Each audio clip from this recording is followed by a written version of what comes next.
Okay, so it's all done, and it came out really good. We can see all of the colors balanced now that we brought the particulate levels up. If I press plus here, this will double the size, which will be more or less what we're going to. This should be the size that it looks like when we're done rendering it at full resolution, which will admittedly take a very long time, but this is good enough place as any to preview it. So the only thing I would say that I would like to improve here is maybe this line that kind of forms here at the side. It appears that our foam probably is running into this side of our sim, or of the whitewater sim.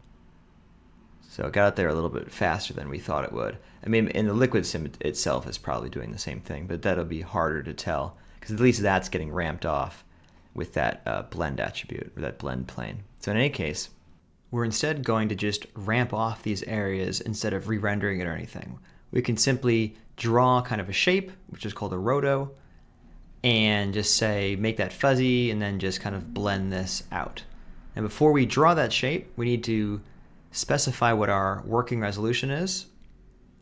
So go to Edit, Compositing Settings, and then see this 640 by 360. Put that in there. That's basically saying our whole project, everything should be in terms of 640 by 360, at least for now. And then now when we draw our roto shape, it'll be relative to that. And then when we have a bigger image later, the shape will then, match the new size. What we can do is we can take a roto shape, put it into it, and say, let's draw kind of a kidney bean or so, something like that. Press enter, and it'll make some kind of control points based on that. If you have too many, you can delete them. I just want a roughly shape like this, where we have like a control point in the middle here, and you can see what it's doing. It's eating a chunk of it. And if we look at our actual final composite, you can see the same even more clearly now. Where we move this around, it's removing part of that. And that's pretty much all I need to do. I want to feather it so it kind of has like a fall off. So you can see if I actually just look at it, it'll have kind of a falling off width to it. So something like that. It's probably way too much. So just tweak this until we kind of just are beating back the edges of just that one area. Now it's not going to delete everything, it's just going to delete parts of the foam layer. So something like that. I'm not going to, you could also animate the roto shape itself. I'm going to leave it where it is because the foam just doesn't reach that area. There isn't a problem until that frame in that area. So even if it's not exact, it looks like, it looks pretty good. And having this, nice fall off will further kind of hide the fact that we're doing this thing. We sometimes call this a garbage mat, a GMAT in the biz, meaning like it's not accurate or based off of some perfect thing. It's like good enough. So let's just see what that looks like. I'm gonna go to our compositing control here and go to version 2. And let's render that out, see what it looks like.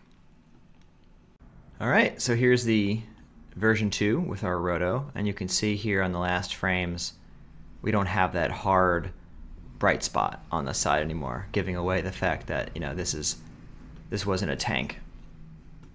And let's make it a little bit bigger so you can see.